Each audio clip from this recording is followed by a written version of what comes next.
रामायण से हम अच्छा जीवन जीने की कला सीख सकते हैं। अच्छा, वह कैसे? रामायण की कथा है प्रेम, विश्वास और बलिदान की कथा। रामायण से हम सबसे पहले सीखते हैं बड़ों की आज्ञा का पालन करना। प्रभु राम ने हमेशा अपने माता पिता की आज्ञा का पालन किया।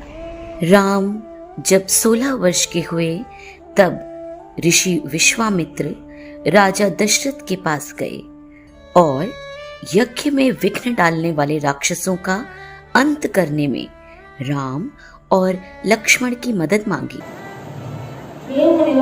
आपकी सुरक्षा के लिए अवध की संपूर्ण सेना तैनात कर दी जाएगी। राम तो अभी बालक है, इनकी उपस्थिति आपके कार्य को कैसे सफल करेगी? पिताश्री, आप व्यर्थ ही चिंतित हो रहे हैं, हमें आज्ञा दीजिए। इस तरह श्री राम ऋषि विश्वामित्र के साथ वन की ओर प्रस्थान कर गए। वहां उन्होंने ताड़का का वध किया और मारीच को भगाकर ऋषियों को राक्षसों के उत्पात से बचाया। गौतम ऋषि के आश्रम में अहिल्या मां का उद्धार किया। फिर वे विश्वामित्र के साथ जनकपुरी गए, जहां उन्होंने शिव धनुष को तोड़कर सीता के साथ विवाह किया।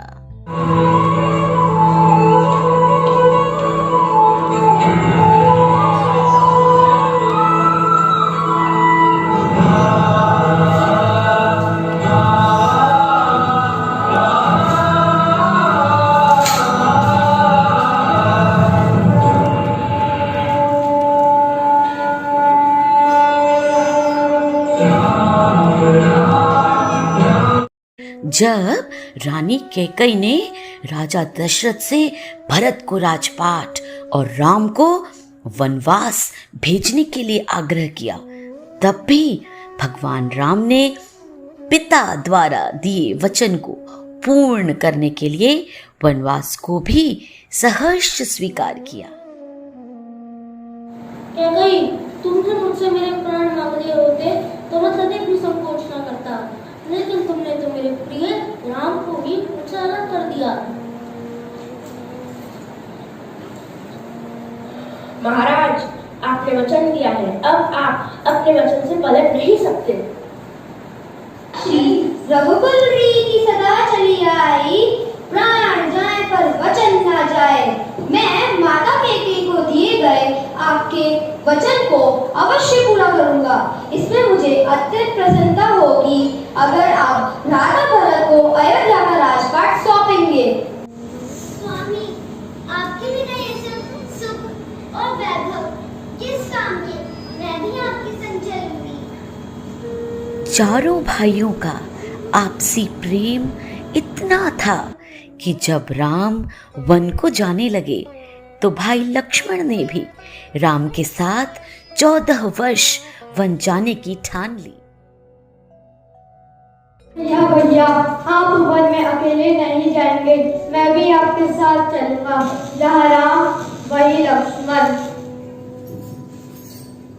पुत्र लक्ष्मण, राम और सीता का ख्याल रखना। जो आज्ञा माता। पिता की आज्ञा लेकर राम, सीता और लक्ष्मण सहित वन की ओर निकल पड़ते हैं। पिता के वचन की रक्षा के लिए राम ने खुशी खुशी 14 वर्ष के वनवास को स्वीकार किया। भरत को जब यह ज्ञात हुआ कि राम वन में जा रहे हैं तो वह तुरंत ही राम के पास गए। भरत राम से मिलने चित्रकूट गए। वह देखो, राम, लक्ष्मण और सीता एक घास फूस की कुटिया के बाहर बैठे हैं। लक्ष्मण को लगा कि भरत प्रभु से युद्ध करने आ रहे हैं। यह सोच लक्ष्मण भड़क गए। भैया, भरत अपनी सेना लेकर हमारी ओर आ रहे हैं। शांत लक्ष्मण, शांत। भरत हमसे मिलने आ रहे हैं।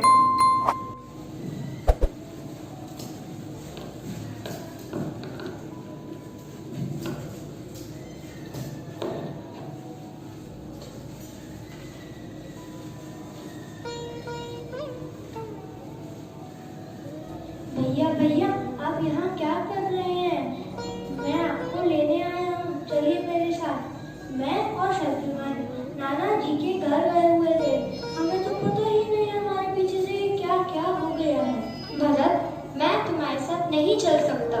भैया भैया आपको चलना ही होगा, क्योंकि अयोध्या पर सिर्फ श्री राम का ही अधिकार है और मैं तो केवल आपका सेवक हूँ और सेवक रहकर 14 वर्षों तक आपका राज्यभार संभालूंगा। कृपया आप मुझे चरण पादुका दे दीजिए।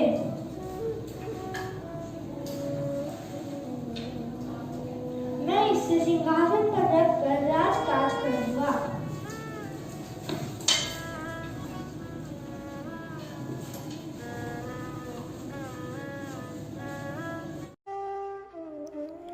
रामायण से हमें विनम्र बनने की भी प्रेरणा मिलती है।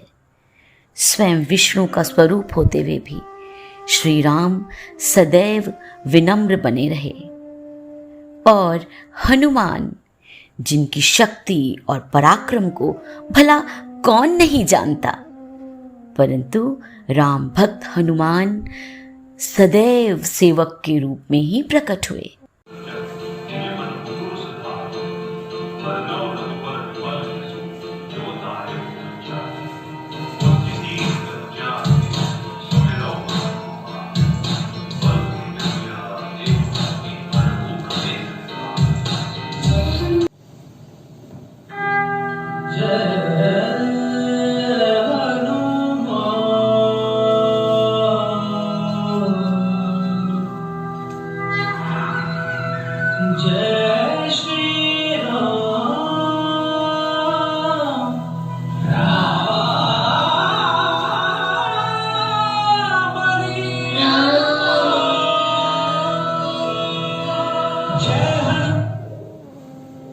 हे प्रभु राम, आपके दर्शन पाकर मेरा जीवन धन्य हो गया।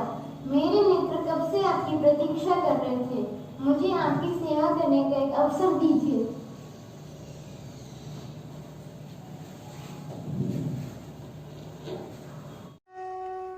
भगवान राम को मर्यादा पुरुषोत्तम कहा जाता है। भगवान राम की शिक्षाएं हमें इस बात के लिए भी प्रेरित करती हैं कि श्रेष्ठ मनुष्य का आचरण कैसा होना चाहिए। प्रभु राम के स्नेहमयी आचरण के दर्शन शबरी की कुटिया में मिलते हैं।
रावण ने सीता का हरण किया और जटायु ने एक पक्षी होकर रावण जैसे शक्तिशाली राक्षस का सामना किया, अपने प्राणों की चिंता किए बगैर।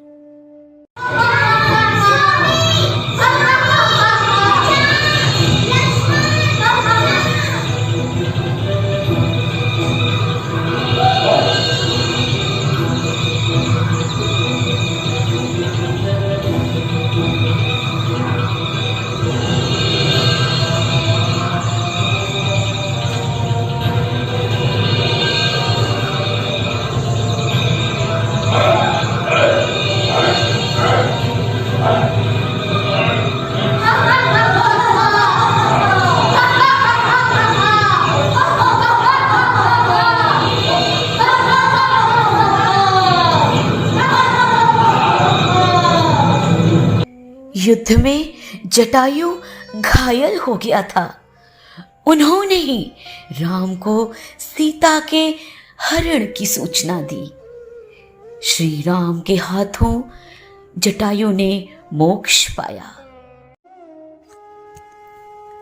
रावण भले ही महाज्ञानी परम पंडित था, परंतु अहंकार में वह सही और गलत का भेद नहीं कर पाया।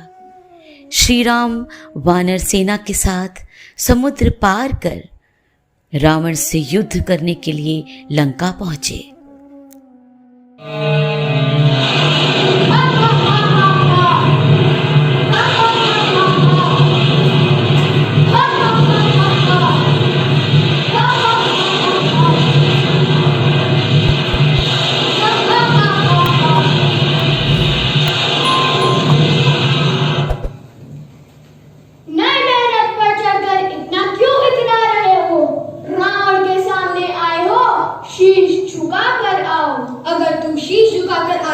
तो तेरे बच जाने की संभावना थी, परंतु अब तेरा शीश काटना अनिवार्य हो गया है। अरे ए तपस्वी, अब तक तूने जिन जिन योद्धाओं को मारा है, मैं उनमें से नहीं। मेरा नाम रावण है, रावण। तीनों लोग जिसका करते हैं यशगान। अरे रावण, असहाय पर वीरता दिखाने वाले कायर, तेरे समस्त पापों का दंड तुझे अवश्य मिलेगा।